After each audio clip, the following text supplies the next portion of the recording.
How is it going, guys? Alex here, and we are back with another fantasy. Oh no, my bad. We were talking about fantasy football before You this had one began. job, Alex. You I had had one one job job. and you already messed it up. Come, welcome back to the football show. This week I'm introducing the show because my buddy here, Angelo, he's pretty sad about how the Cincinnati Bengals game went. How's it going, Angelo? Tell the people how you're feeling.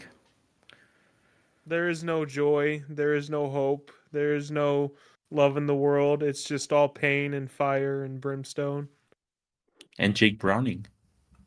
and Jake Browning. So, has Lovely. anything else come out of that? I heard last I heard the NFL was investigating the Cincinnati Bengals for not disclosing Joe Burrow had that wrist injury before he played that game. Which, by the way, I have a whole tirade on that too. But go. Is there anything else? Did I miss something? Has there been more news? Uh, as far as I know, the organization has said that had nothing to do with the injury that he sustained during the game. It was for a different injury, so they weren't really connected. So they're sort of just saying that, yeah, they do that the device on the wrist that got hurt, but don't worry, that was nothing to do with this one. You just sling a ball and his wrist just went kaput. So I guess that's their defense here. I don't know. I'm just sad. I went through a whole diatribe earlier in the season about Joe Burrow not playing when he's not healthy and that he has nothing to prove and that he's more valuable out there than he is out there if he's healthy than he is if he is out there and not healthy and risking further injury. And granted, it didn't happen with the calf, but it did happen. He wasn't healthy. He tried to play and then he's done for the season. I don't I understand football is like this tough man sport, but at the same time, you're the franchise quarterback. Your health is priority number one and will always be priority number one, or should be at least to the organization. That game was pretty fun to start, to be honest. You It know looked what's sad? good. I actually thought I thought we had a chance until Burrow went down. Like, even though we were down, I still felt good about our chances. And then Burrow went down, Browning came in, and I was like, well, this is it.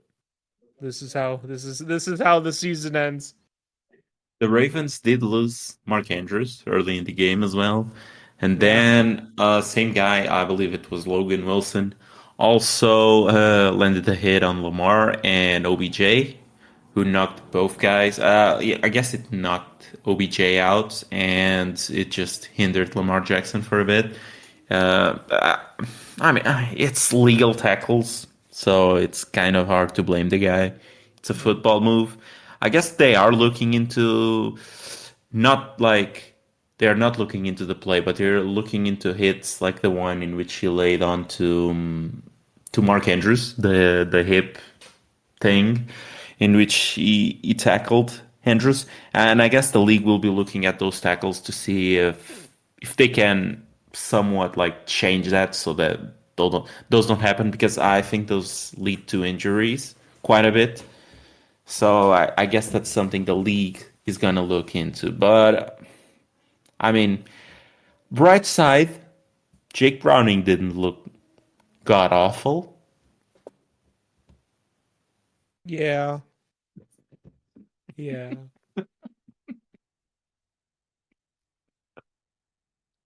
But I don't know what to Oh. say. Like, this is just it's a sad day. It's a sad, sad day. Like, Pain and despair.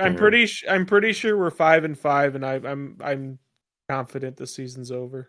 So, there's that. Uh, I do think you're 5-5, yes, but I can Yeah, check real season's over, quick. fam. Yes, I don't care that we're 5-5. Season's over, fam. we're 5-5, but 5-5, and you're last in the division now by a game, I think.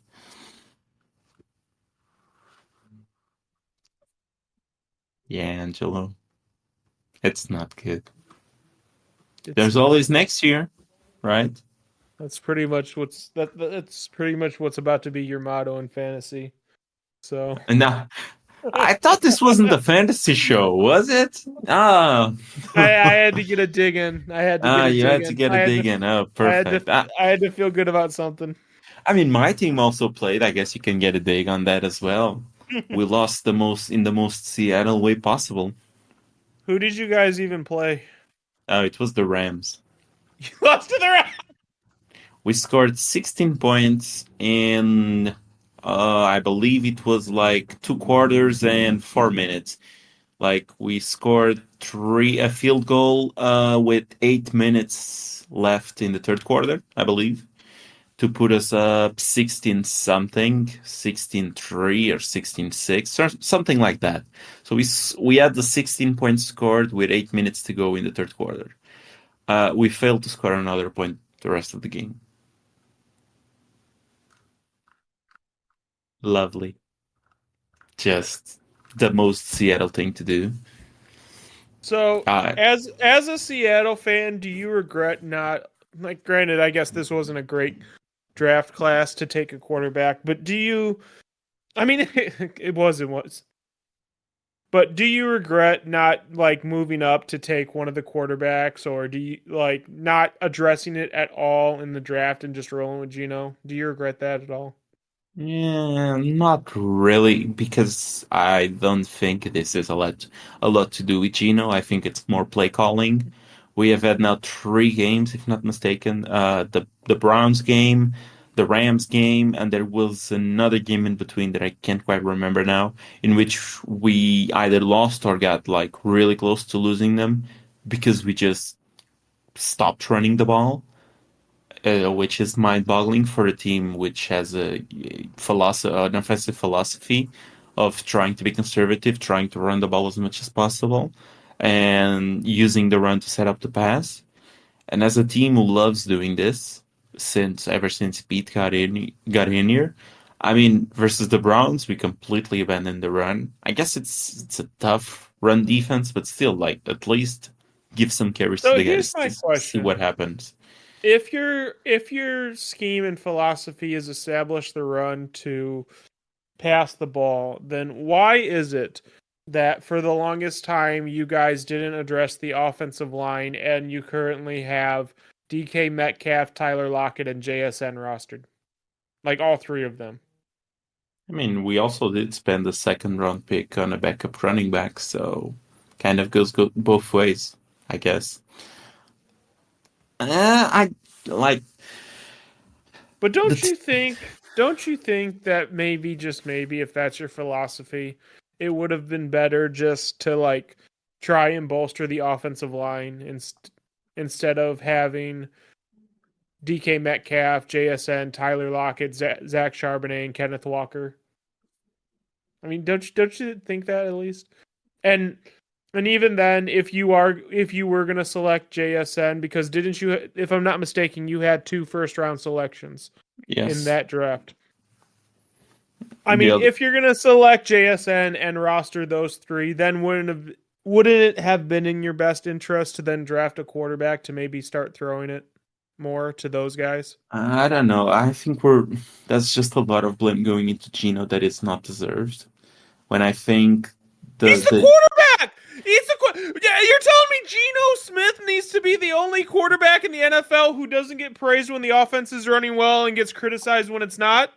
He's the quarterback. no, I'm saying he should get some of the blame, but Shane Waldron should get most of it because Shane Waldron is just coaching mind-boggling games.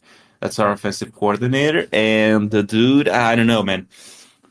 Like the game plans are working to start, and I guess this game was a bit different because Kenneth Walker went down early in the first Yeah, quarter. that was Um, rough.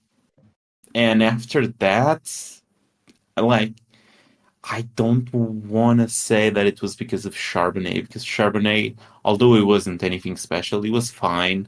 Like He's your backup it, running back though, bro. Like, come on. yeah, it's much of the same thing that I said when Charbonnet was out and Kenneth Walker was the only one in. I said that Walker alone you're not getting the best Walker possible because now you're putting him into pass blocking situations more than usually, and you're putting him in between the blocks type of situations. That's not really the type of running back that Walker is, and you're not really maximizing his strengths. And now with Charbonnet, it's something similar because Charbonnet is a good in between the blockers, but he doesn't really have the speed or the burst to break big ones. So it really hinders the run game when you're just a pretty one-dimensional back, and you just like the backup is DJ Dollars, nothing to write home about. He's a solid guy in pass protection and a good special team player, but nothing to write home about. Mhm.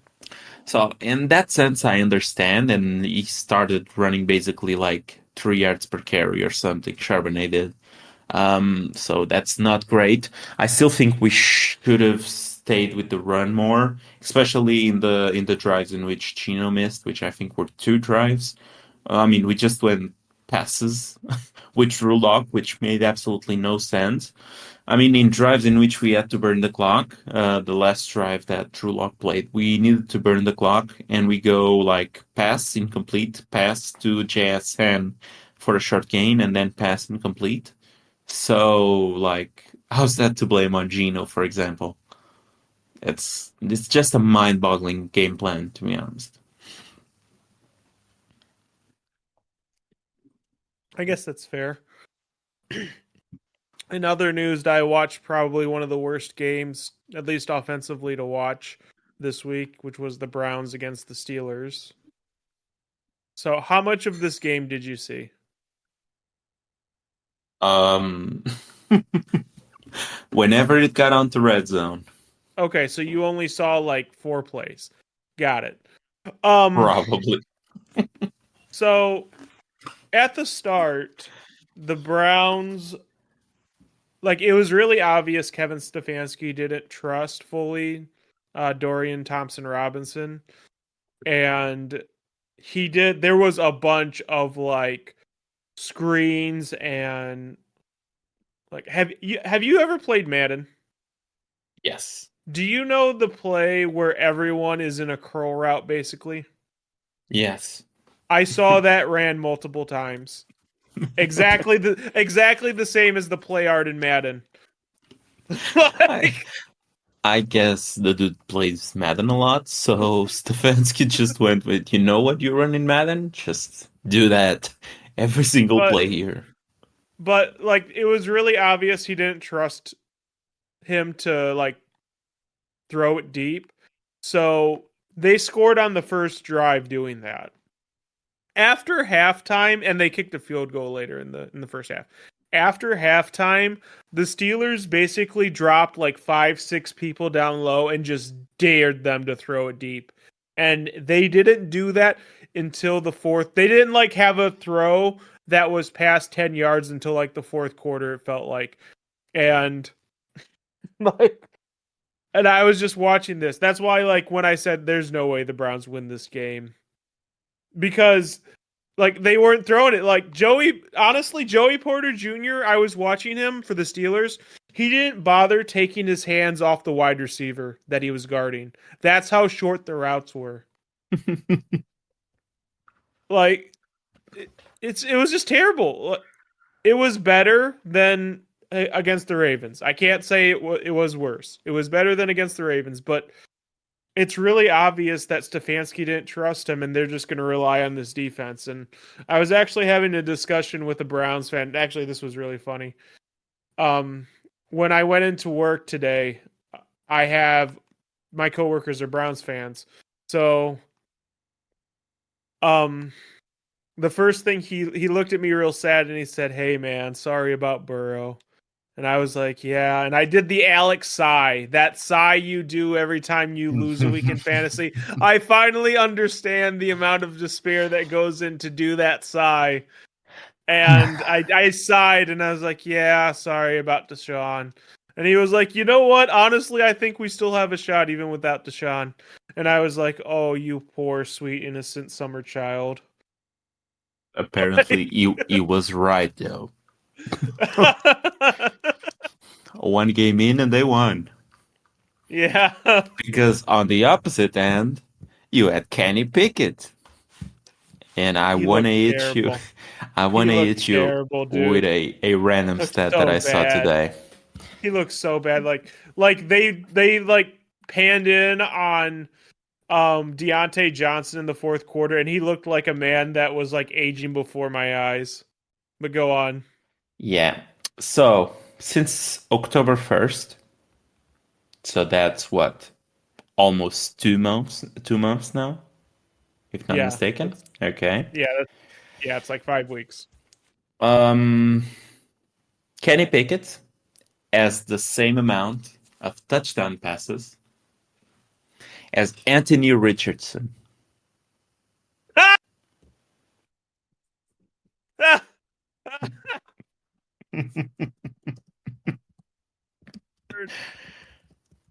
So yeah, that's just going perfectly, huh? It's so bad, dude. Like You the know, Steelers, the Steelers are gonna draft a quarterback, right? Like they have to, right?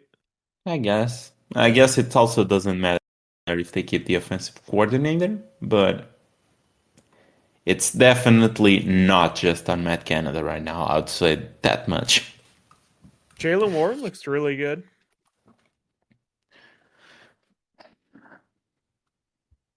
Yeah, Yeah, just yeah. just lovely. 46% of their total yardage, offensive yardage, came from Jalen Warren. I Love. kid you not. In like the second half, after Warren broke that 70-yard touchdown, they didn't even bother putting Najee Harris out except for one or two plays. It was just like Warren, Warren, Warren, Warren, Warren. I was like, "Yep, this is bad." I mean, we didn't talk about it in last week's show, but because I didn't see this until after we recorded. But apparently, prior to the last week's game versus who did they face last week? The Packers, right? Hmm. Okay, so prior to the Packers game, like on Saturday or something, no, Warren said that Mike Tomlin called him on Saturday and said that he was going to be the starter for the game. So I Oh, guess he's their starting running back right now. he's earned it. He's Yeah, really earned it. Like lovely. Good for him. Pat Fryermuth is coming back. That might help. He did come back, didn't? Yeah, he had one He catch. played in that game. Yeah, he had one catch. Never mind. Scratch what I just said. I didn't even realize Pat Frymuth was in that game. That's oh god. Yeah. So that's great, huh? Don't you think? You know who had like 50 no, my bad. You know who had 29% of the team's target share for the Steelers this week? Uh, Take a wild guess. Calvin Austin, No. Deontay Johnston. You know how many yards he got? like 30. 16. Oh god. And finally, just to close out this mess of the game, Tommy DeVito has more multiple touchdown games than Kenny Pickett Lovely. in his career. Just lovely. The absolute worst quarterback in the league until this week, I guess, who was an undrafted free agent, who looks like the long lost child of Danny DeVito, is a better QB than Kenny Pickett? Question mark. This is bad. Kenny Pickett. Listen, to be fair, Tommy DeVito looked really good and Kenny Pickett looked really bad this week. I guess it's not hard to look good versus the Commanders. Heck, Justin Fields looked good versus the Commanders. So like have you given up on the Commanders? Are they not your second son anymore? Um, not really. It's hard because the defense is a huge mess. Like you allowed 31 points to the Tommy DeVito-led New York Giants. Like that's mind-boggling. And like the offense just wasn't. I guess the the score is sort of deceptive because they had a pick six there in the end in a 2 minute drill when the Samal was trying to make something happen. So this game was what? This game was 24-19. So Howell had a chance there to win it for them. Unlike the Seahawks game, he just couldn't muster that last drive, and it ended in an interception while he was fading away trying to get the ball out. As someone said in our league chat, a very Zach Wilson play, just trying to Exactly. get it away and just intercepted. So I don't think I've lost hope. I still think I mean they have the same issues they had at the start of the season, in which I said during the offseason, which was the offense I think will look great or at least will look competent. Hmm. The defense is just terrible. So I mean And it got worse. there's a You new lost Chase coaching Young. staff coming in, so and Montez Sweat as well. Oh yeah, that's true. The rookie cornerback is a disgrace. So perfect. Yeah, there have been reports in which they are reportedly considering Bill Belichick for the position if he does become available. They would have to give up like a first round pick plus probably. You think they're really willing to give up a first round pick to try and fix the Commanders defense? I think Bill Belichick will get fired, dude. So You think he'll get fired? Sure. yeah, I think he gets fired. There's no way he turns that team around into anything Oh no, decent. it's honestly, I think it was in a terrible situation post Brady, and they kind of try to make shifted it with like money with like mid level players, and they just need. I think they just need to blow it up, and they didn't want to. Quite Yeah, honestly, that's probably it. I mean, ego probably played a factor. I'm pretty sure that Bill Belichick yeah. would want to prove that he can win a Super Bowl without Brady. I With the mean, roster, with a similar roster Brady had, but that yeah, and I guess he can't. I don't think. I think if he would have been able to rebuild from the ground up, he would have had a better chance. But trying to like, no, not with a similar roster. That's If he not had gonna happen. done the Pete Carroll way, he probably has better chances. Yeah, The Pete Carroll way. I mean that's sort of what Pete did, to be honest. It started with Russ, like the last year with Russ. It was tending towards more of a retool year. Mm-hmm. No, my bad. It was the year prior to Russ's last year. That's it. That's the one that was a debacle and shouldn't be because we traded the pick. But the year prior, it was sort of a retool year. And I mean, we got a lot of new faces in the building. And Pete's a coach that can coach better when it's younger players, players who buy into the locker room like atmosphere that he has, then buy into the culture. That's what he did with Mm-hmm. the Legion of Boom back then, and that's what he's Mm-hmm. trying to do here with the young guys that we have, with Woolen, with Boyamafe, with Witherspoon, all of those young guys, with Trey Brown, and that's what Bill should have done as well. Just like when we lost Russ, we stayed competitive because we found Gino. But I'm pretty sure that We the found Gino. That's the first time anyone's ever said that. I mean, we did. You wrote us back. He didn't write you haters back. That's still the hardest line ever in a post game, in my opinion. But yeah, that's what Bill should have done, and he didn't. He just went on a rampage in which he signed names like to massive deals, by the way. Nelson Aguilar, Kendrick Bourne, Hunter Henry, Jonu Smith, Matthew Judon, but I guess that's when that one is worth it. I was about to say, but to be fair to people, like Bourne was looking really good before he tore his ACL. Hunter Henry has looked good for them. I just think they're not worth the money that he gave them. But they aren't bad players. I think they were good players that he acquired. They weren't going to turn It's the team they're around. overpaid. They are They are. overpaid They players. are 100. Yeah, Percent that's the point. Like he spent quite a bit of money, but he didn't spend the money the right way. Yeah.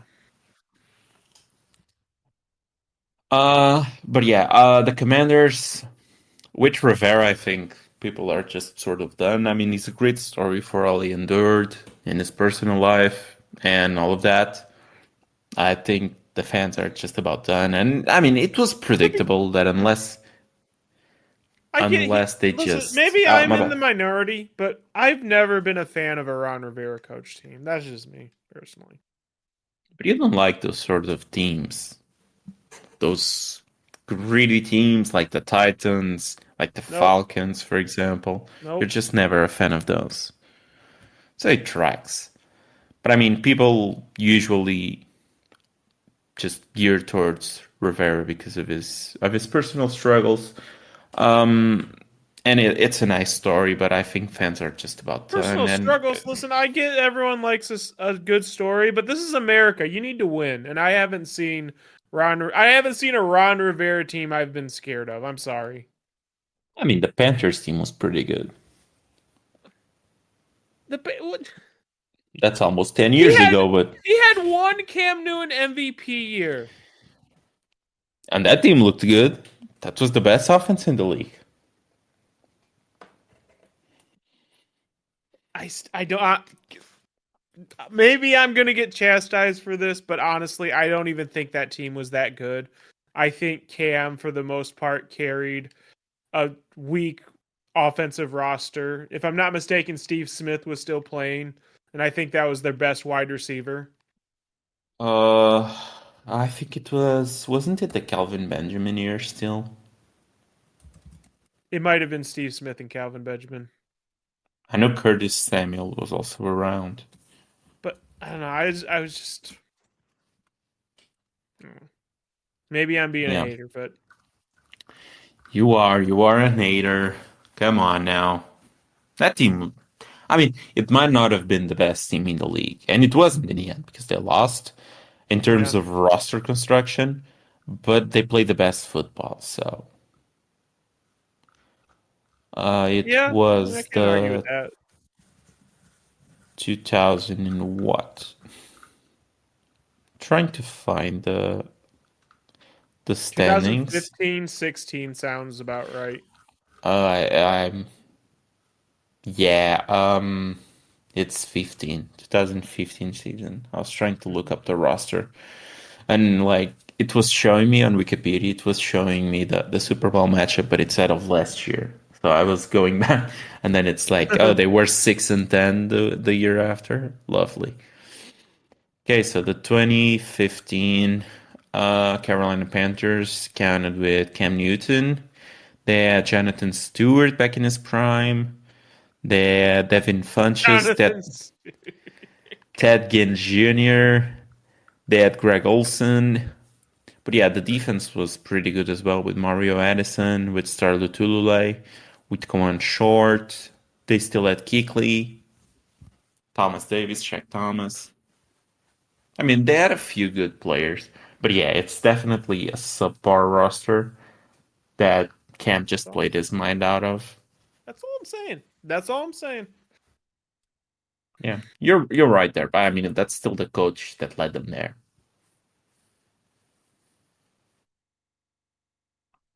I guess. But yeah, I guess a coaching change was always in the book because it's the new ownership, and unless they just completely went off, I don't think they had much of a chance to stay for a while. But in your opinion, does Sam Howell prove enough to the point in which they don't draft a QB? Probably. Yeah, I think so as well. I don't think they'll be in a position to draft a QB. Honestly, I think they're Uh, going to win. I think they're going to win enough games to. I don't know. Their schedule is kind of tough, I think. It's fair. and the Uh, defense is terrible. So, the defense is so, so god maybe they will. awful. It's god awful. I mean, right now, they are Here's outside of the top 10 still. So here's the problem though. If you're Sam Howell, they bring it. Okay, so you say Ron Rivera is going to get fired. They're going to bring in a new coach, right? yes, Sam Howell isn't going to be that coach's guy. So if they are in a position to draft a quarterback, maybe they do. um, I would say though, what if it's the enemy? Because the enemy has sort of made this offense pretty good. What if it's the enemy that gets the gig? Oh, then yeah, Sam Howell's good. He's golden. Yeah, because apparently, like, not even Ron Rivera knew that Sam Howell was good. That's Not one. even. What do you? That was one of his quotes during the offseason. Was something like, "Heck, if I knew he was this good last year, I would have played him." So it's kind of like, okay, See, see, didn't you statements ever? like statements like that just justifies my statement. I'm just saying. That's I'm like just the saying. second best Ron Rivera statement. The first one is last year when they got eliminated from the playoffs. A reporter mentioned that, and he was like, "Oh, we got eliminated here." It was pretty mind-boggling that the dude didn't know the playoffs implications that that game had. Oh Um, man. but yeah, nothing much to say there. Losing to Tommy DeVito is bad enough. But I did want to talk about the Bears game. Oh boy. Oh boy, Justin Fields came back. He Listen, played a he had a nice good half. he played a nice little running back game, to be honest. Running back game. This Look guy. at that, 18 carries, 104 yards. Look at that, huh? Little Mr. Running Back taking that ball and doing whatever, I guess. He had like 169 yards passing. I believe DJ Moore had 96 of those. And he had like two big catches in there. There was one throw which was really good from Justin Fields, so I have to give him the props, which was the touchdown throw. That one was pretty good. Um, but how much did you see of this game? Not much. What Okay, happened? so Give me the rundown. okay, so fairly straightforward. Jared Goff threw three interceptions. Yes, I saw that. Were they bad interceptions or were they like interceptions where they hit the wide Um, receiver's hands and the Bears caught him? no, it was interceptions in which he must have been blind because he didn't see the defender standing right there next to the wide receiver he was trying to get. Oh, So oh just boy. terrible picks, especially versus the Bears. That's even worse. But yeah, with 3 minutes and 6 seconds left, the game was 26-14 to the Bears. Uh-huh.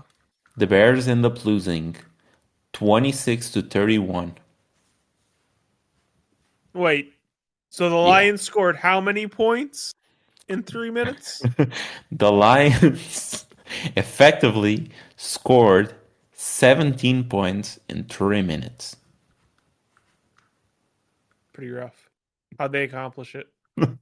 Well, they got a touchdown, then they forced a three and outs, then they got a touchdown, and Justin Fields was just trying to make something happen there in the end. And in Justin Fields' Hammering way, for that. Aiden Hutchinson ran into him, forced a fumble, and it went for a safety. Pretty rough. Yeah. That Very, defense is it's great, dude. Awesome. Pretty awesome. pretty rough. Good old Bears, man. I Are the can't Bears I can't are really the Bears blame him. are the Bears really another team who just probably needs to blow it up because that roster is so tragic? I mean, how are you even gonna blow it up? I mean, they just traded what a second round pick for Montez Sweat and give him that huge deal. Plus, they signed Edmonds and TJ Edwards to big deals as well during the offseason. True. They have DJ Moore as well on their contract. Big contract. I really can't see them just blowing it up. I think, I mean, It's pretty obvious at this point that they need to draft a QB, not a running back. On the bright side, they have the running back of the future on the roster, so that's nice. This guy. Yeah, another You know what? song. No, You know what? Let's transition. Let's have a good transition. Hmm. The Bills versus the Jets. Yeah, that was a game That was a game. that So, happened. what happened? What happened, Alex? What happened to good old Zach Wilson? He stinks. Zach Wilson stinks.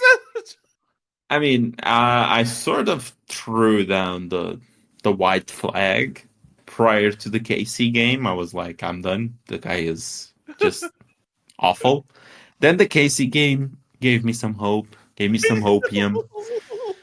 And yeah, the opium ran.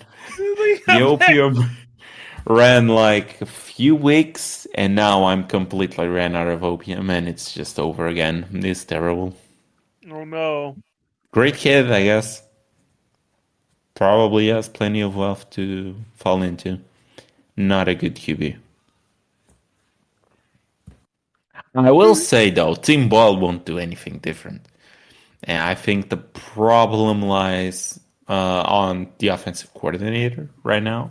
I think the offensive line is pretty bad too, Alex. Yeah, it's pretty awful. I think they have had eight, 8 or 10 different combinations. Yeah, they've God, had 8 or 10 different combinations of all linemen there so far. so bad. It's so Yeah, bad, it's dude. just So bad. that's terrible. There's nothing you can do there.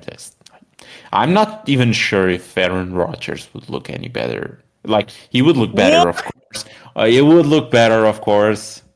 I just don't think it would look elite. I think it would still be a terrible offense, in my So opinion. imagine.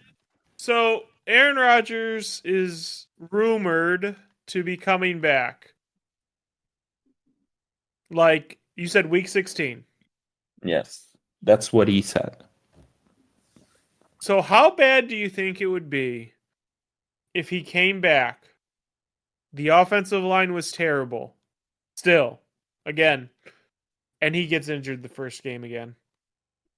Let me tell you what will happen, because I'm pretty sure this is it now. Now that he has moved the goalpost further.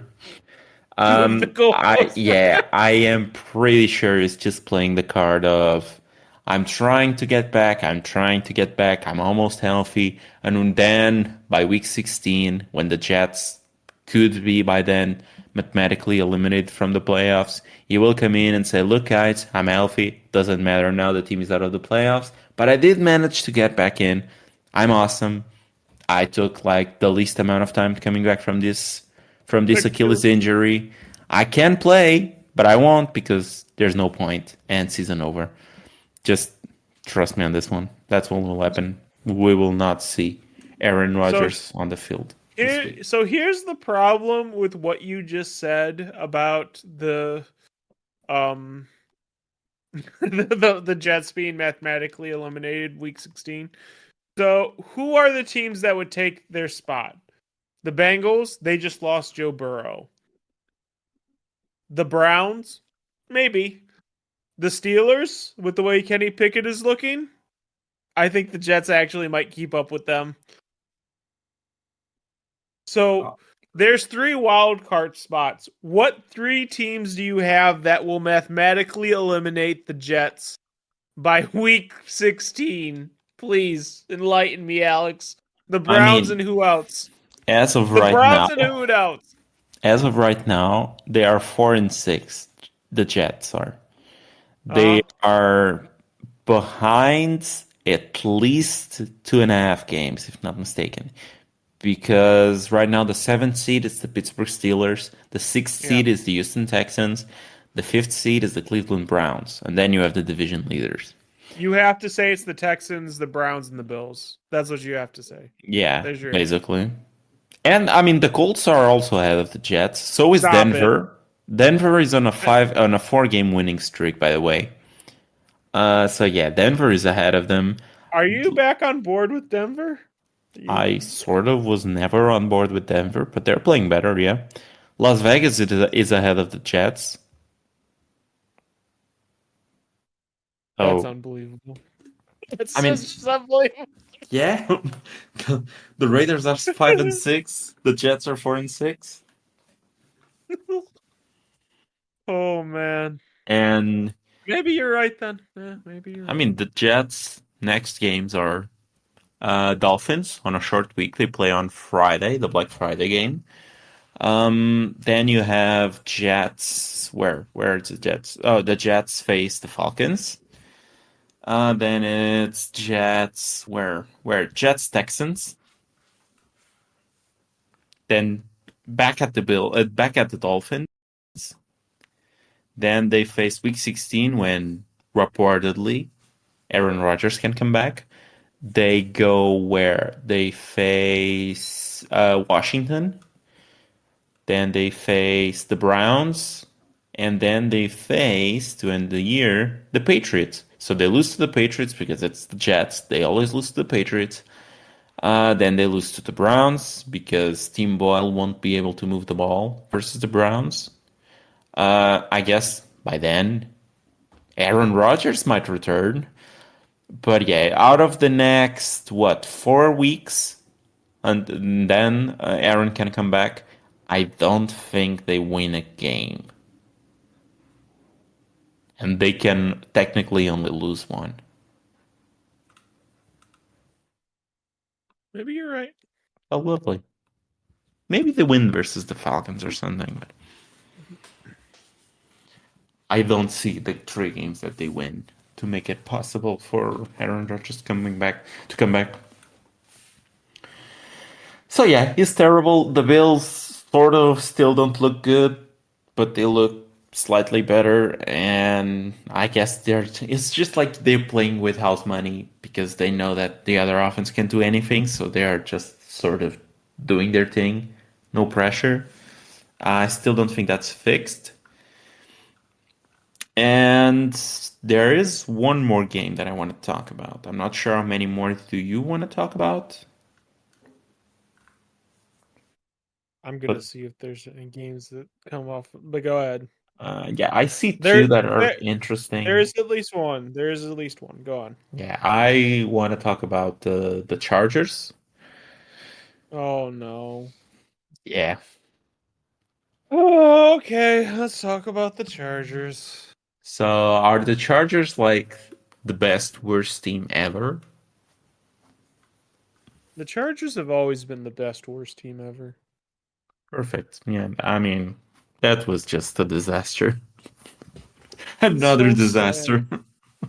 It's so sad to watch. Joey Bosa went down, by the way, if I'm not mistaken, in that Yeah, game. it did. It did. Like, Don't think it really would have mattered, but I just don't get how you remember that game where Khalil Mack had like 7 sacks or something crazy like that. I think it was like week 1. yeah, I remember that. I think it I was like 5 or something. Yeah. Yeah, I don't get how you have Khalil Mack, Joey Bosa, Derwin James, and you have a bad defense. Like, how does that happen, Alex? What that would be like the San Francisco 49ers giving up a bunch of points every week. Because your coaching staff is terrible. Because you could. So you just want the whole thing. Oh, they should fire everyone. I mean, they should have been fired after the collapse. That happened a few weeks ago or last week or something like that. That Oh, I that thought should you have were been. about to say against the Jags.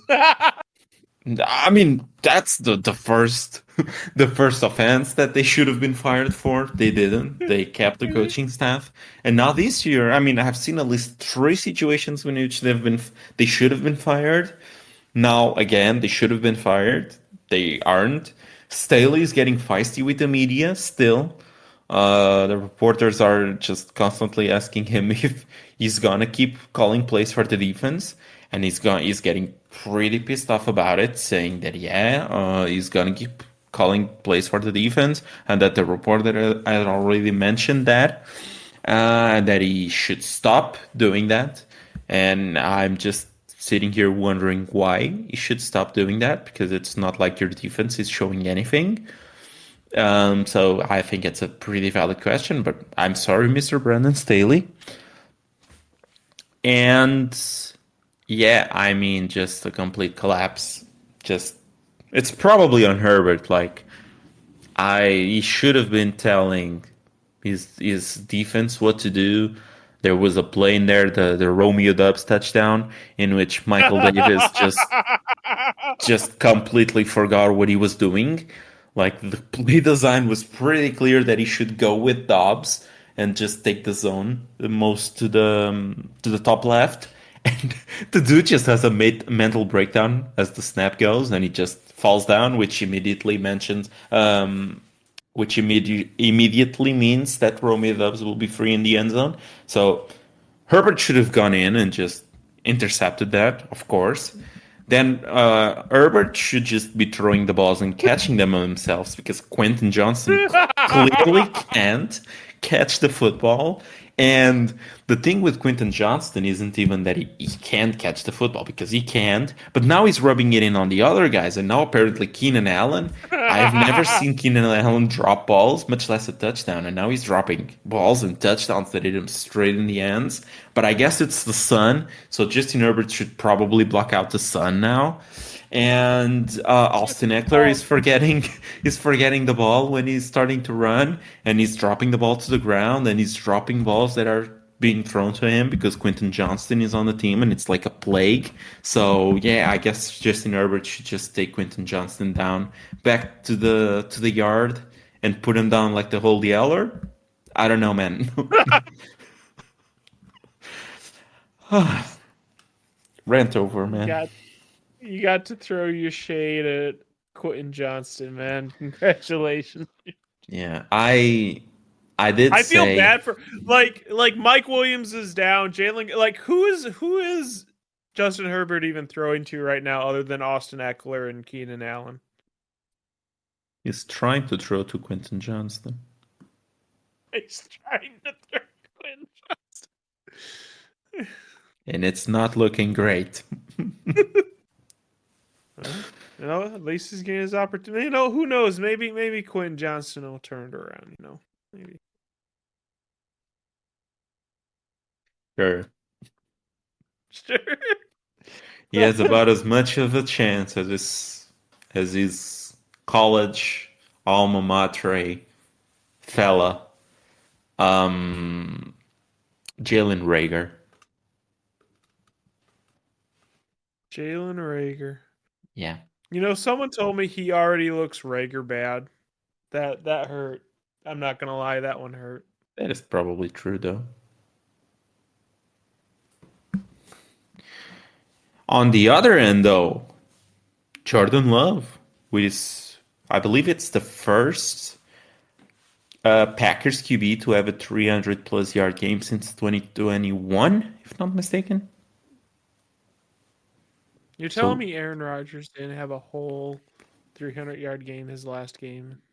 this last season with the Packers, I don't think he did. Yeah, Pretty rough. yeah. I did want to point out.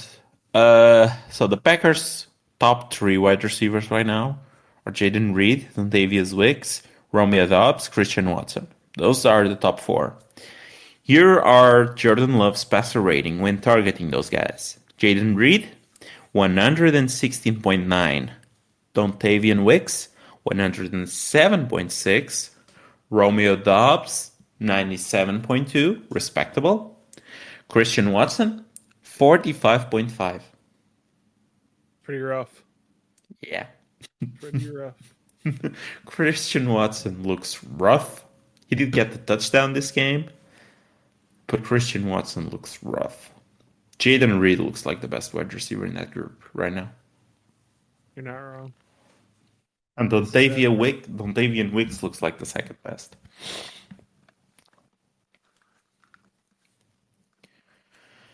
And yeah, any other game you want to talk about? I think you were mentioning another game, Yes.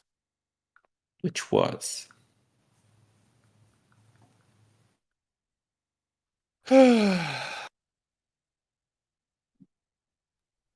So, how about them Jaguars?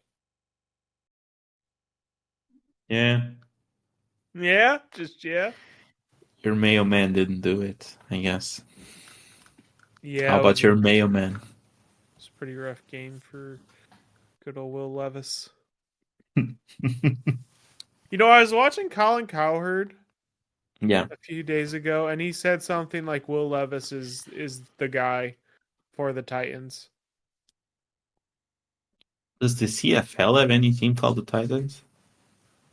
This guy. So I'm serious. Maybe he must maybe they do. I just he don't must know. really he must really like Will Levis. So Yeah. Colin Coward liking QBs. Didn't he like Sam Darnold quite a bit? he loves Sam Darnold. Oh, that's well. I shouldn't really talk that much because I also like Sam Darnold. But yeah. Um. This guy.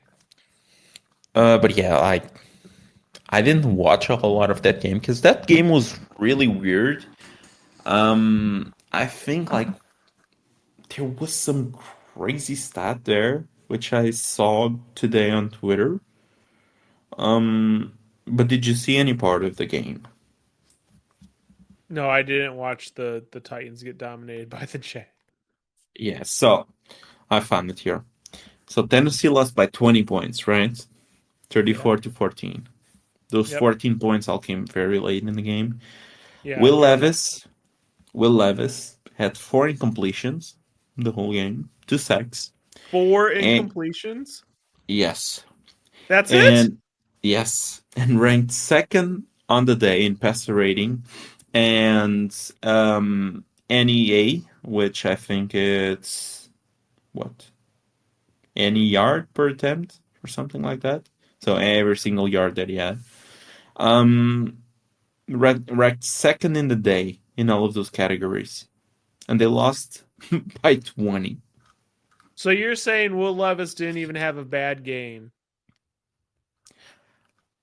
I mean, sort of like the dude had 158 passing yards. Fair. Like when you put it like that, I mean, he had four incompletions, right? Yeah. That's 24% of the passes that he threw.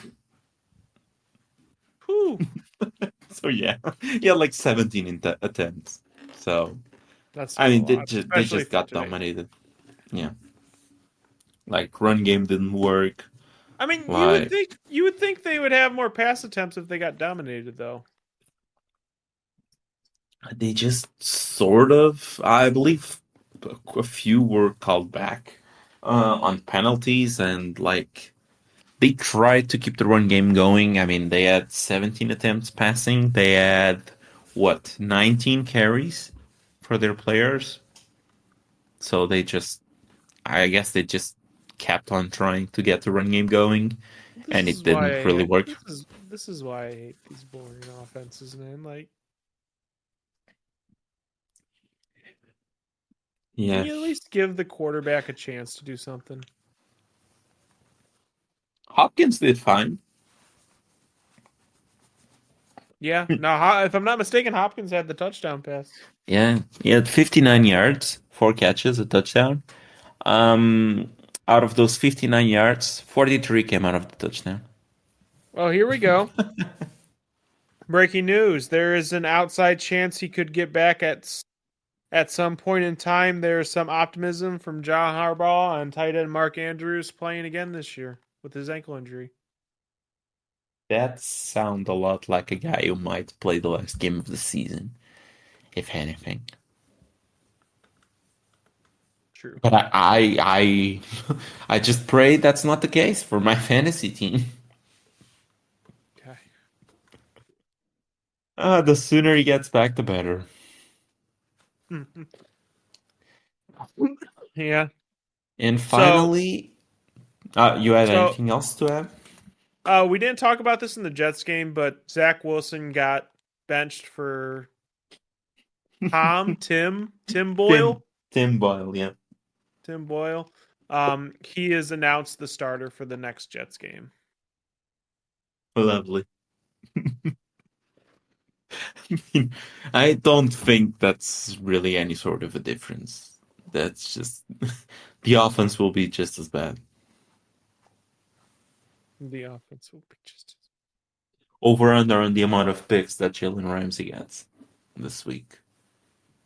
Oh, they play the freaking Dolphins. On a short week, nonetheless. They play on Friday. They're about to get. They're about to Yeah. get dominated. They are gonna get destroyed. First ever Black Friday game. That's a cool tradition. Yeah, and we get Team Boyle.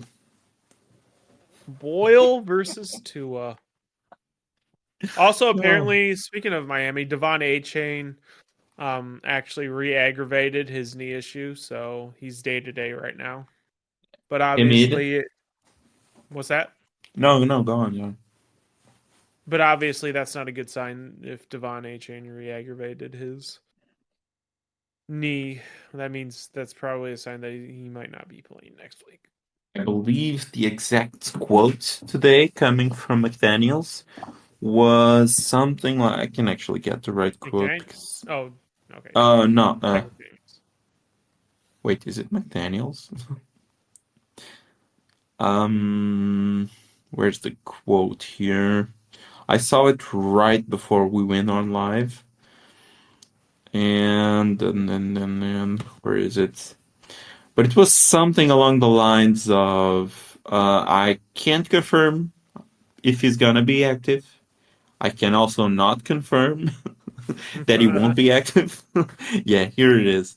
Um, Dolphins running back Devon. This is via Adam Schefter.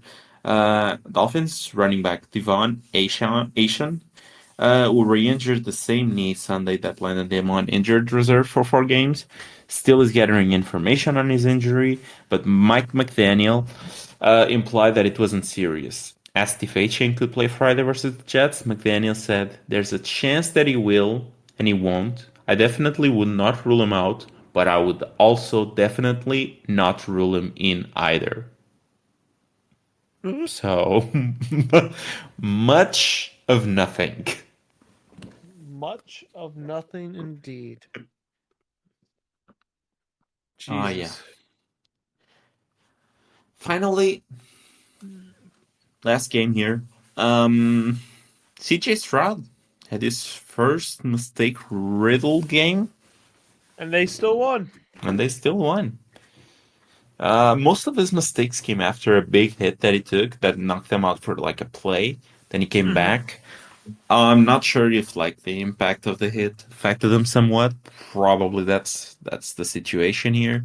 But yeah, he did have 3 interceptions. He was sacked 3 times. Not his best game so far. But he had a few nice little touchdown throws. The one to Tank Dell was pretty impressive. I would not have think that Tank Dell would be this type of player when he was drafted, but here we are. Tank Dell is apparently him. Is Tank Dell him or is CJ Stroud? Maybe I'm hyping CJ Stroud up too much, but is CJ Stroud a quarterback that can just take any wide receiver and make him fantasy viable or a viable wide receiver in the NFL? I guess it can be a mix of both. I think Tank Dell has definitely shown me that is a better player than I thought he was coming out of college. And I mean, he's making plays, he's showing his speed, he's showing good routes on some of like the route combinations that he's having. He's not like the most versatile route runner, but the ones that he does route, he runs them pretty good. The ones that he does run, he runs them pretty good. That's So fair. yeah, I think it's a mix. Like Stroud is playing pretty good and elevating the players around him, but Tank Dell is having a word there as well. He's no slouch. Oh. Hmm. All right, ready for the power rankings? Ready. So I Let's guess I do can it. start this week because you started the week prior. Sure. So for me, number 10, that's the Jags. Um, Ah! like we were talking about this prior to start recording. I didn't want to have a 10 a 10 team in, like I just wanted the 9 team power ranking because I think the Jags are massive frauds. But yeah, I can't put anyone else in because all of the other teams lost. The Seattle Seahawks, the Minnesota Vikings, for example. I don't know, Buffalo won, so they are in here. Cincinnati lost their QB. Really can't do much here. Houston barely won. Houston is probably the team that I will have in like in the bubble, but they are still behind Jacksonville. So yeah, Jacksonville is 10 for me this week. They won't be here long, if I would have guessed. Ah, this guy. Okay, so 9 is Cleveland for me. 8 is Buffalo. At 7, I have the Dallas Cowboys. 6, I have the Miami Dolphins. 5, the Baltimore Ravens. The Detroit Lions come in at 4. At 3, I have the San Francisco 49ers. 2 is the Philadelphia Eagles. And the 1 is the KC Chiefs will win tonight. That's a good one. Our lists are actually really similar, kind of.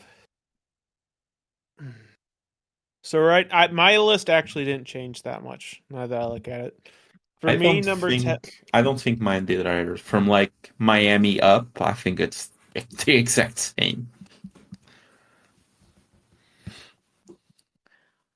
So, number 10, I have the Houston Texans. Oh, spicy. Number 9, I have the Jacksonville Jaguars.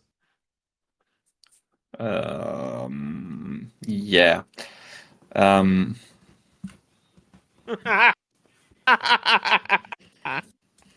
That's probably well deserved. Um, 8, I have the Lions. 7, I have the Cowboys. 6, I have the Dolphins. 5, I have the Ravens. 4, I still have the Browns. I don't, rating the Browns. So I actually had this discussion. Rating the Browns is so hard to me because I think that defense. So think about this for a second. The Browns make the playoffs. They're at 7 wins. I think they can get to whatever metric or bar it is needed to get into the playoffs. How many teams do you think they're just not going to be able to compete against? right now, if the season ended today, they would be facing the Dolphins, and I think they get I don't. done. I think they have a chance against the Dolphins. I don't. I think it takes like a Patrick Mahomes level quarterback to for me to write off the Browns completely, and that's kind of the problem. Joe Burrow's now out. Josh Allen, even though the Bills did win, currently are not in the playoffs, if I'm not mistaken. The There Bills isn't are not in the playoff yet right now. right now. Hopefully they get it. But against the Dolphins, they have a chance. Against the Ravens, they have a chance. Against the Jags, they have like I don't know. I think I I I can't trust a team that is gonna be starting either DTR or Joe Flacco come playoff time. I'm sorry, I just can't. That's fair. That I don't think they're going to be Super Bowl team, but I think they have a chance to make it to the second or third round with the defense, depending on who they match up against. I Like will die on the sword that they cannot win a playoff game with one of those QBs. I'm you sorry, don't think they can win a single playoff game. they cannot. Have you watched some of these AFC teams? They are The certainly chart much better than the NFC teams. the Chargers were in the Jaguars were the AFC were in the divisional round last year. Yes, all of them have better QBs. Then DTR or Joe Flacco. You really trusting the Jacksonville Jaguars to march on the Browns defense? I'm trusting them for that game to end 6-0, and they probably win. 6 this game. We'll see. I think there is a chance if the Browns can get like league average quarterback play that they're making some kind of run, whether it be to the divisional or to the conference. But they can make a run assuming matchups.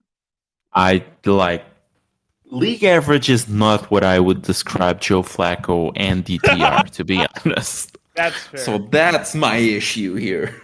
That's fair. That's fair. So, 3, I have the 49ers. 2, I project the Eagles to lose this game against the Chiefs, who are 1. Perfect. The Chiefs will reign supreme.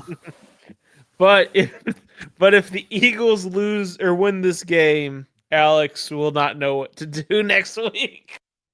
I mean, I've already said that if the Eagles win, they are one next week. No matter how they win. No matter how they win, I guess. Unless it's a pick six to end the game This guy. that gives them the win, I'll just put them up there.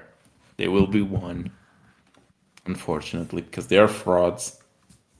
They are frauds, he says. Okay, so Ah. game predictions. So the week is almost done, and the recap for week 10. Angelo went 5-8. We are missing Monday Night Football that is happening in around what 5 hours from now, roughly. So Angelo is 5-8. I am 7-6. We are on opposite ends of the Monday Night Football. The line has actually swifted a bit. In what is it in your favor? Yeah, it's in your favor because the Eagles are now just 2.5 point favorites, and you took them at +3. No, the Eagles are 2.5 point underdogs, and you took them at +3. So small shift in your end. Overall records, I am 69, 92 and 1, 43% win ratio. And you are 82, 79 and 1, 51% win ratio. So wait a minute, So you're telling me right now that if I got every single game wrong in a week, you would not be able to catch me. depends on the week. Next week, probably could, because it depends on the bias. If Well, that's every team fair. was healthy, I could, yeah. Okay. Okay, so week, what's 12? Are we going into week 12 already? Seems like it. Week 12, and we have the Thanksgiving games. How excited Oh, are you for 3 football games on Thursday and one on Friday? the one on Friday. So obviously, you don't live in America. Is Black Friday a huge thing for you guys? Like, is there a huge shopping day and a lot of sales post Thanksgiving? Do you guys even celebrate Thanksgiving? Like, how is this holiday? Because obviously, I've been in America my whole life. This is like a no-brainer holiday. What is this like in your area? It's nothing really. We have no celebration here. There's no Thanksgiving on anything of sorts. Our holidays aren't until like the week after. So like we have 2 holidays on December. That's the closest that we have. It's not even anything Thanksgiving related. We don't celebrate anything of sorts here. We do have plenty of Black Friday. Like the Black Friday deals have started back in like the beginning of November. So that's just perfect. Instead of just being the Black Friday period, it's now the Black Week or the Black Month or the Black. They are just extending this. So eventually, it will be the Black Year. It's just like the year of Black Friday. But yeah, we do have plenty of promos and so on and so forth regarding Black Friday. We have a few. I believe it happened a few years ago prior to COVID. We had, for example, stores opening up around midnight with promos that were really nothing to write home about. But yeah, people just went nuts, and we have all of that in here as well. The Black Friday So things. We have so nothing Thanksgiving I related. worked I worked at a store where I actually it was like a furniture, electronics, appliances store. So it had televisions, it had whatever. Basically, if you needed to furnish a house, this store could furnish your house. Okay. And so I used to work every Black Friday. I actually haven't worked a Black Friday in a few years now because I'm off on Fridays. But the I got to see the cost and the like what we bought things for, and interesting enough, and I was told this quote by a manager, and I think it's actually a very good quote if you're shopping on Black Friday, which was, we don't put anything on sale that we don't want to get rid of on Black Friday. Yeah, that makes sense. So it got to the point where the company would bulk buy. So there are televisions that they make specifically for different stores for Black Friday, with usually with cheaper parts. Yes, I've heard of that as well. Yeah. So if it's being advertised as a Black Friday deal, usually either that product was bought in bulk prior to Black Friday, or it's something they want to get rid of. They have a bunch of it already naturally and they want to get rid of it. So I'm not sure if the Black Friday, I think Black Friday deals for the most part are a hoax, honestly. I'm just going to say that. I mostly agree. I've managed to find like one or two good deals from time to time, like on Amazon, for example. Yeah. But on physical stores, I think it's nuts why people do what they do for basically nothing. We have something here in Portugal, which is basically like a fact-checking program. A few of our like big networks have it here, the ones that every single Portuguese household has. And one of them dove into a small scandal, not really a scandal, but a small issue that arises from a client in one of our big like TV, like every single thing electronic stuff type of store here. Um, that basically he was reporting that a television had basically what I believe it either doubled or increased like a thousand euros in like one day from one day to another. It was obviously to reduce it for Black Friday, I'm pretty sure. But yeah, they are already starting to do those types of things here, and that's mostly what you see when you go to those physical stores. I believe the store like response to that was that it was due to the demand. Like the television had so much demand in like that one day or one week or something, that they basically doubled the price of the television, which is just asinine when you start to think about it. But yeah, Yeah.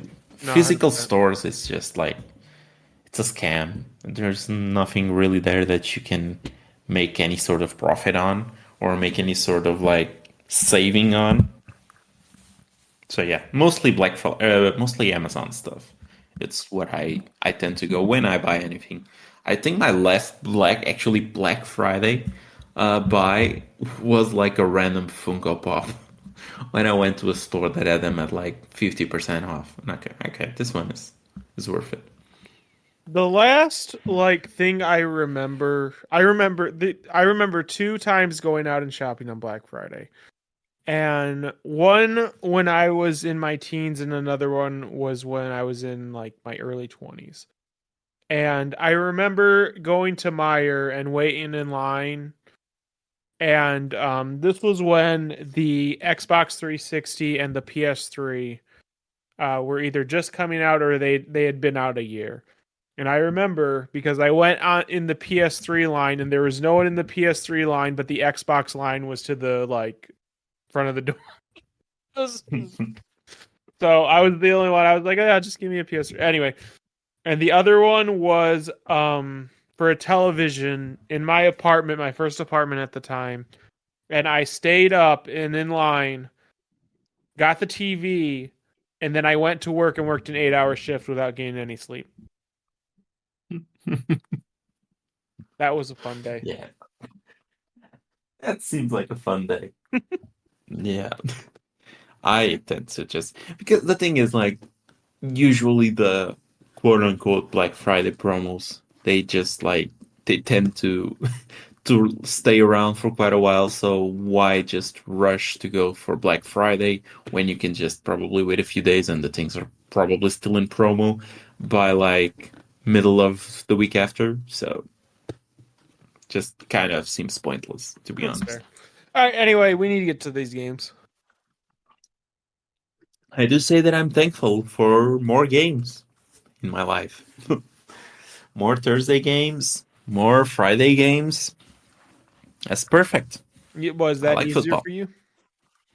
Yeah, because for example, the Friday game starts at like around 8 p.m. here, so pretty solid starting time. Doesn't means that I won't have to stay up until super late to watch. And I get like the first Thanksgiving game. I basically just when the game starts, I would be leaving work because it's the day that I go to the office, and 5:30 p.m. it's the time that I get off of the office. Mm. 5:30 p.m. it's the game starting, so I get to watch it as soon as I get out. And then 9:30 p.m. it's also a good time, which was the second Thanksgiving game. So all pretty good times for me There here. are a lot of pick'em games this week. I'm noticing. Yeah, a few big spreads as well. Yeah, it's gonna be a fun week. All right, you want to start Yeah, us off, or you want me to start us off? I can go first, I guess. So start us off for Thanksgiving. First game of the Thanksgiving slate, as usually, are the Lions. The Lions playing at home, getting the Green Bay Packers. The Lions are 7.5 point favorites. The over/under is 47. And Lions did fail to cover this versus the Bears, divisional matchup versus the Bears, and now they get the Packers at home as well. Ooh, tough spot here. Packers playing better. Ah, if it was 7 or under 7, I would pick the Lions, but at half, I'm taking the Packers to start here. Let's get bold. Packers plus 7.5. That's not a bold pick, but give me the Lions. I mean, it is because the team is pretty Honestly, bad. honestly, this line should be closer, considering how the Packers and the Lions just played. I guess, but like But I the have, Lions on paper are a much better team. yes, I agree with that. So give me the But Lions. yeah, but short week, divisional matchup, 7.5. I think it's quite a bit. So It is. It give is me a lot. those. Okay. So Washington Commanders at Dallas Cowboys. What I have next. This is a pretty big spread. It's an 11-point spread in favor of the Cowboys. That Commanders defense is awful, and Dallas apparently is able to exploit bad defenses. So give me the Cowboys. Yeah, initially I had the Commanders plus 11, but I mean, if there's one thing that we learned from Dallas is that they can beat up on bad defenses, and Washington is as bad of a defense as it comes. So I'm kind of stuck between two logics. The one is the first that I used for Mhm. the Packers Lions. It's still a divisional matchup. 11 is a lot of points on a short week for the Cowboys. But Cowboys on Thanksgiving just has that nice feel, doesn't it? It does. Yeah, so I guess I'm gonna go with you and take Dallas minus 11. Okay. Oh my god. Yeah. Nice way to finish my Thursday, I guess. You know where I'm The San going. Francisco 49ers at the Seattle Seahawks. Seahawks are 7 point underdogs. The over under is 43.5. And Seahawks are probably without Ken, or most likely without Kenneth Walker. He has an oblique injury that was called legit by Pete Carroll. So I'm guessing he's gonna be put on season-ending IR by like next week. Uh, that's just the Pete way Carroll. That's the Pete Carroll way. So Oh we still don't have. I still don't think we have full updates on Geno Smith. I'm guessing he will play because he did play the last drive versus the Rams, but I think that's not a 100% guarantee yet.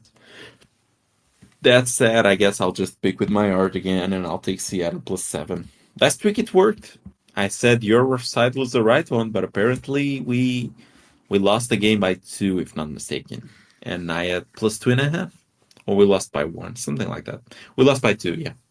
you're about to get sacrificed. Oh, I am. Give me the 49ers. 7 is a lot of points. Not for the 49ers. We shall see. We shall see. If the Seahawks win, I think they are leading the division.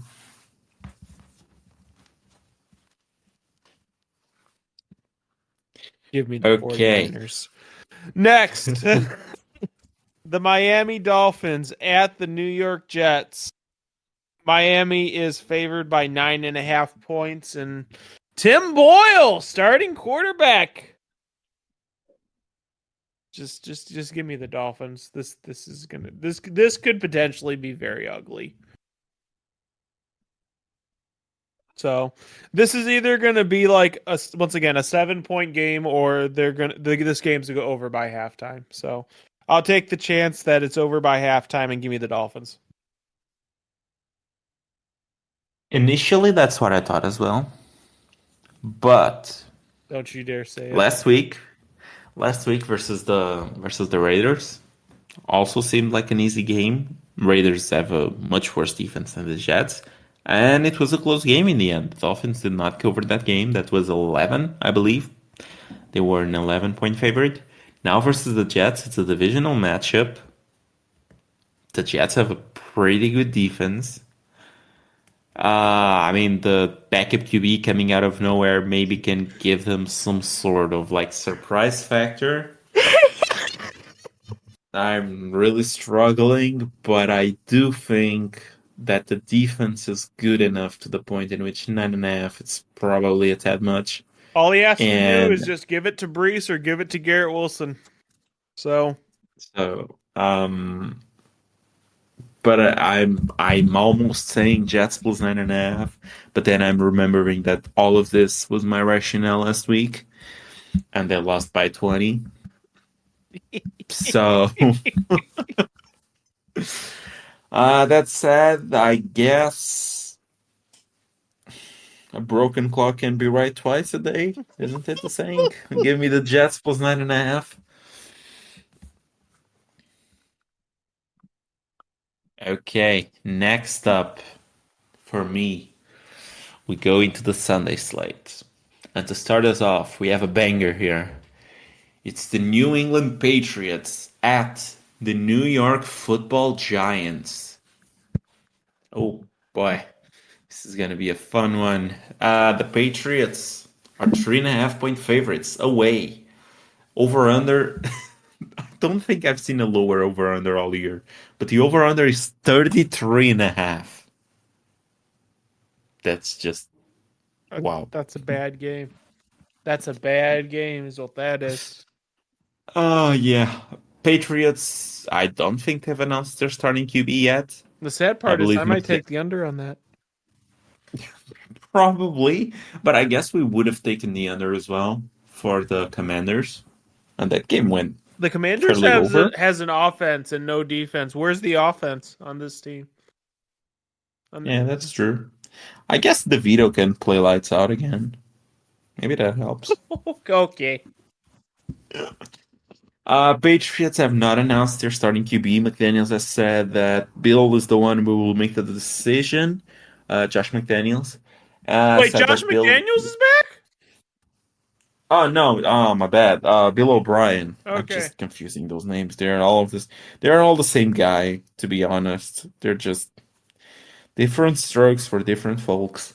Okay. Um, so yeah, no clue who will be the starting QB for the Patriots. For the Giants, it's probably gonna be Tommy DeVito again. I don't think Tyrod Taylor is gonna be back. So that's sad. I guess give me the underdog, give me the Giants plus 3.5, because I don't think the Patriots can cover this number anyway. Like they might win, but I'm not sure if they can win a game by more than 3 points right now. I agree with you, but I gotta go with the Alex is usually wrong 60% of the time, so give me the Patriots. Didn't work great for you. It's worked great for me 10 of 11 weeks, so it's okay. Okay, okay. Now you get to call this game. Have fun, buddy. Have fun. Oh, the Pittsburgh Steelers against the Cincinnati Bengals, which is basically a pick 'em. The Steelers are favored by 1. Oh, Second lowest over under on the week, I believe. second lowest I've ever seen too. Oh. We have another barn burner down there, don't worry. There's another great over under game.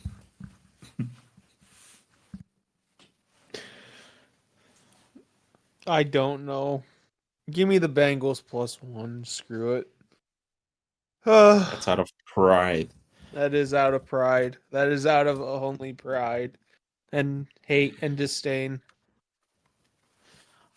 Jesus Christ, can the Steelers win this game? The fact that you're asking that is really sad. Yeah, this is for sure gonna be a 6-3 game, isn't it? This is going to be a bad game, dude. This is going to be a really bad game. Oh, Cincinnati at home. So if it was in a neutral field, Cincinnati would be what? 3 point. 3 point under? Yeah. Yeah, underdogs. I think that's the Steelers are 3 point better than the Jake Browning led Cincinnati Bengals. Listen, Jake Browning is the problem, but we still have Joe Mixon, Jamar Chase. T. Higgins might be back. That's got to Yeah, be give worse. me Cincinnati plus one. I'm gonna say that's got to be worth something, right? That's got to be worth something. Something. I can't. I cannot trust Matt Canada and Kenny Pickett and whatever is happening there. Like the dude throws for 100 yards a game. I cannot just. Maybe we'll do what the Browns did on the first drive and just like do a bunch of screen passes to Jamar Chase and T. Higgins, and that's worth a touchdown, and that gets you at least a half. That gets you at least through the half with the lead. I mean, you just need to get to 13 points to win. Come on. Pretty much. It's not that much of a ask. Okay, so yeah, I'm on Cincinnati with you. Cincinnati plus one. All right. You're next. Okay, next up, another divisional matchup. Jacksonville Jaguars at the Houston Texans. Oh, Over under is 48.5. Is that the highest of the week? It's tied for highest, I think. Yeah, highest with that's this. Yeah, with the Commanders. Commanders. Yeah. So, Houston, divisional matchup. They beat the Jags the first time, didn't they? Wasn't that like a rout of a game? Texans, Jaguars. I think that was a rout of a game. Yeah, back on week 3, if not mistaken. They beat them 37-17. Who? The Texans beat the Jags And they're 37 still to not 17. favored. They are a 1 point underdog. Lovely. With that said, can I trust Houston in this big spot? This is if they win, they lead the division. Yeah. I trust. the Texans here. Oh, this one is very tough. Oh my God. I guess I will go against the frauds. Give me Texans +1. That's okay. I'm sticking with the Jaguars till the wheels fall off. They might be falling off pretty quickly. Let me tell you that. Okay, next up. Oh man. Great game. Just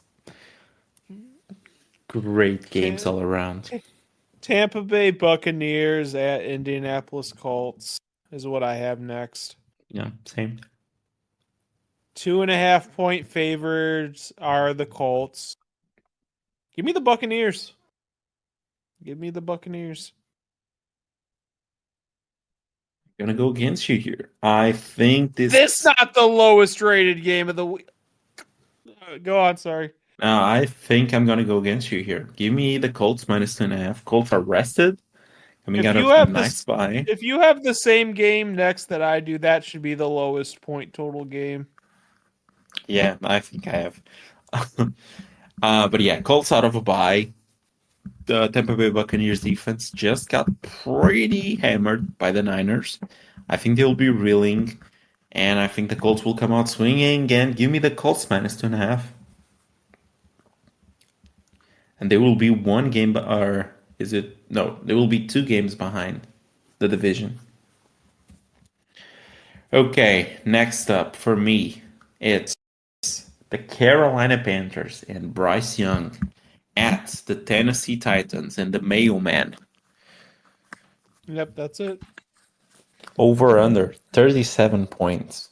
And the Titans are 4 point favorites. Yeah, This is the movable force meets the stoppable object. very much so. Yes, yes. Go on. Um, the Panthers are just bloody awful, but Yeah, I don't think I can pick the Titans to cover anything more than a +1. So yeah, give me the Panthers +4. I'll just take the points. I'm sticking with the Mayo man. Give me the Titans. To be frank, if there's any game in which Henry can get like right, it's this one because I mean the Panthers managed to get Tony Pollard going right. So You're not wrong. yeah, This is a pretty bad rush defense. it's I believe it's the worst, if not mistaken, or they're at least tied with the Broncos. Oh yeah, I get to make a call on this one. Saints, Falcons.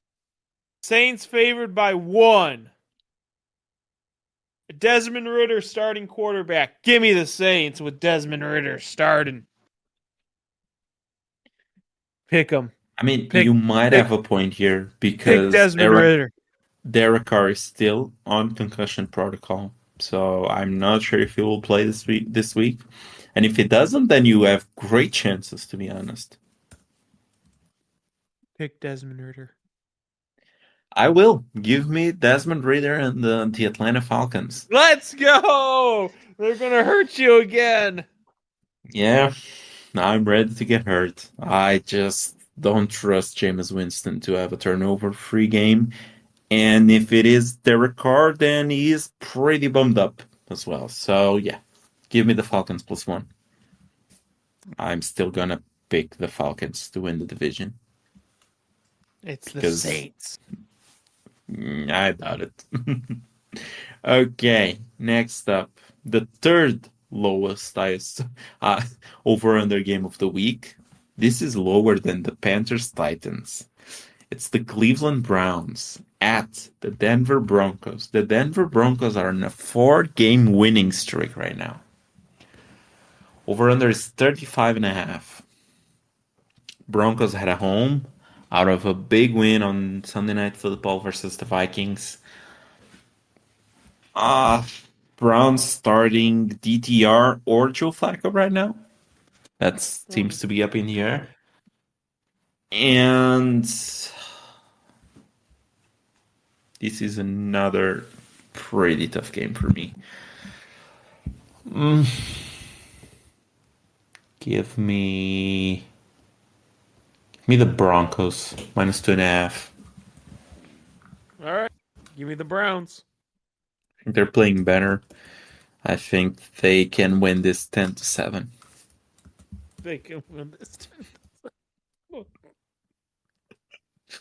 This guy. This is the confidence that I have in these teams. Can we just make a quick timeout to talk about how terrible the NFL product has been this year? Like, there's some games who are just despicable, but yet we just sit there the whole Sunday watching these games. I'm sitting there watching Jets, Buffalo Bills. I'm sitting there watching Josh Dobbs running for his life versus the Broncos. I'm just sitting there watching all of this and hitting it with a green, I guess. Just You'll watch terrible it. You will product like this it. year. Yeah, just watching like the Texans not scoring a single point for like 3 quarters. I don't know, man. This feels like the worst the league has been in quite a while. But the They're ratings are saving. still probably high. Honestly, I think they're saving their flexes for like closer to playoff time so they can get the games that matter on prime time. I mean, it's the only reason that I can see. I mean, not flexing out the Jets, Raiders, and I don't know, last week the Minnesota Vikings, Denver Broncos. Those are mind-boggling decisions. Like we got back-to-back games of the Jets in the prime time. Like how is This week. that not flexed? Okay, back to it. Next Uh, game is basically a pick 'em. LA Rams at Arizona Cardinals. LA Rams favored by 1. You know, the Rams just keep finding ways to win. Just give me the Rams. you are you are correct. They do. I do think that the Cardinals should have won the Texans game. They got pretty hosed by some of those calls versus them. They did. So yeah, I think I'm going Arizona. Arizona +1. They seem to at least be playing Better decently with well. Kyler. Yeah. Yes. So yeah, give me the Cardinals +1. I think this team has juice in them. Okay, next up, the Kansas City Chiefs at the Las Vegas Raiders. Over under 44 points, and the Chiefs are 9.5 point favorites. Chiefs come out of a short week because they play the Eagles today. Um, Raiders played Sunday, so no issues there. And the Raiders sort of always play the Chiefs hard. So I'm just gonna take the Raiders again, +9.5. I took them last week versus the Dolphins. I thought it was a lot of points for a team with some grit in them and some will to win, and it was doing the same thing here. Just rationale. I think the Chiefs come out of a big emotional game today. They have a shorter week, less rest, and they have to go face a divisional matchup. Give me the Raiders +9.5. Give me the Chiefs then. I don't feel good about this week right now. I really don't. The comeback is on. You're making Okay. some really good bets. I'm not gonna lie. All right. All right. Buffalo Bills at Philadelphia Eagles. Philadelphia Eagles favored by 3.5 points. Yeah, I'm not picking Josh Allen in a game against a good team. Give me the Eagles.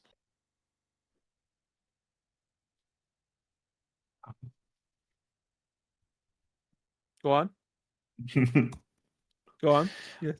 Good. I um, know you want to. That's no, why that's why I picked the Eagles.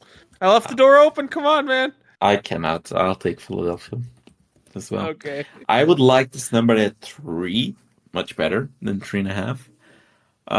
But yeah, I cannot trust the Bills. here, plus 3.5. I don't think they are fixed 100%. I think Allen will still be turnover prone. So, I mean, if they play well versus the Eagles and they win the game, and I'm proven wrong here, and they definitely turn the page, then sure, I'll put them pretty high in my power rankings because they beat the frauds. But I cannot trust it right now. So give me the Eagles minus 3.5. Oh no. Go on, Angelo. Oh no, it's me. It's me. It's My bad. on you. Yes. So the Oh. Baltimore Ravens at the LA Chargers prime time slot. When's their bye? When's the Chargers bye? When do I get a break from They this? they had him already. It was Oh week 5. no. It was like the first bye. Oh no. So yeah, you're stuck with that for a while. Low key, I did want to take the Chargers here because they are Hmm? underdogs and it is Uh-huh. 4 points, which Uh-huh. is pretty big. Yeah. But I just know whatever can go wrong will with the Chargers, isn't it? Can they turn this around versus the Ravens and not just completely lose? This feels like the one slot in which you can pick the Chargers. I'm not Uh-huh. gonna lie, Uh-huh. because it is more than a field goal. Uh-huh.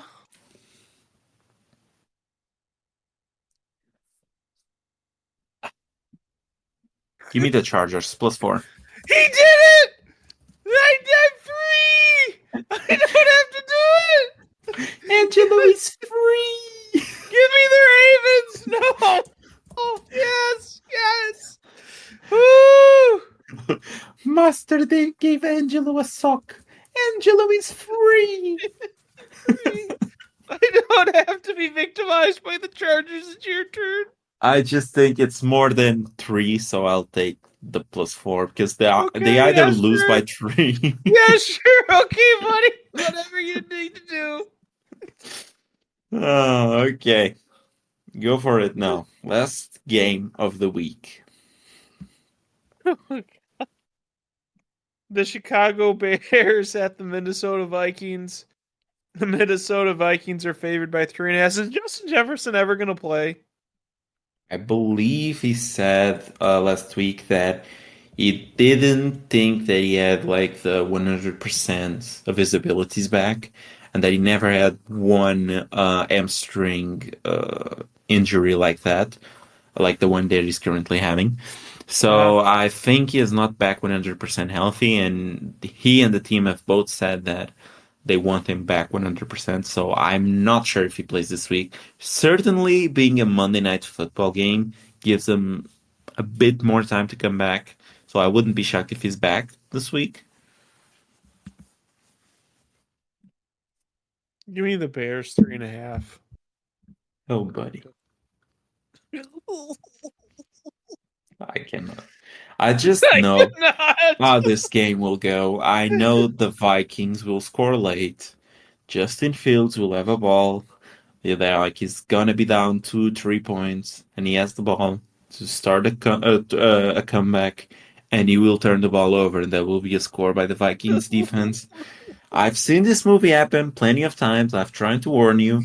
You don't take the Bears here in this spot. Give me the Minnesota Vikings minus 3.5. Bears lose by like 6 out of I don't know a safety. Oh No, man. no, they lose by 5 because they get a safety late. That's it. Oh man. Well, That's the games. All of them in the that's book. the games. How many do we have this week? A lot. A lot. A lot.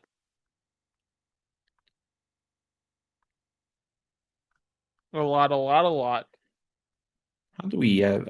Must have got this wrong because it says that we have 16. Are there no buys this week?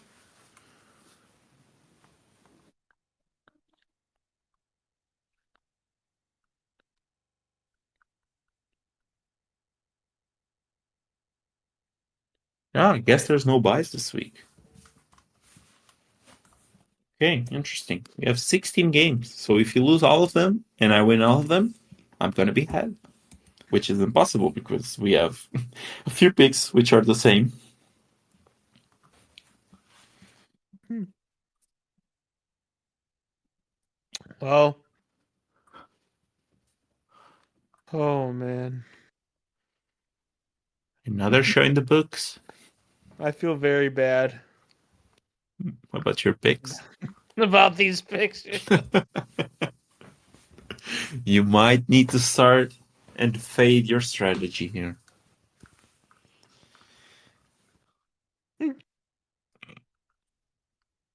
All right. Anything else you want to discuss? Oh no, just everything sucks and Life no, is terrible. life is terrible. Yeah, pretty much. On Thursday, we will have a guest discussing fantasy football with us. That has been confirmed Yeah. as of right now. Uh huh. So stay And tuned, next guys. week in fantasy, Alex will still be here for the regular football episode, but Austin will be filling in for Alex on the fantasy episode next week. What are you doing, Alex? It's gonna be Austin. I'm gonna have to deal with a Cowboys fan.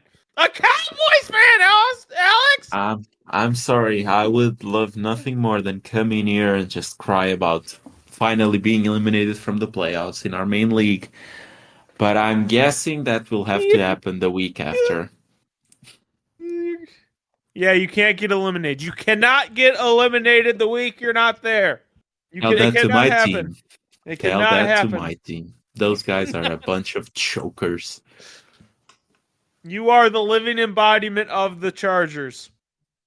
Yes, that is true. Or the Cowboys. One of them. The Maybe Cowboys actually maybe win just when the they're Knicks. expected to win. Yeah, they win versus the bad teams, which I don't. So yeah, it's definitely the Chargers, I It's guess. definitely the Chargers. It's definitely the Chargers. So, if you've gotten this far, thank you guys so much. Alex is better with the And outro. Burrow is down. I'm gonna go cry in a corner. So I see ya. and yeah, if you're listening on the podcast app and if you're listening on Spotify, just leave us a 5-star review, please. Only 5 stars. We don't want anything less than that because we have standards here. And and also don't forget to just turn the auto downloads on as well. That's pretty helpful for us as well. And if you're watching on YouTube, just subscribe, leave a like, turn notifications on, leave a comment as well. And as always, guys, see you Thursday for the fantasy show. Bye.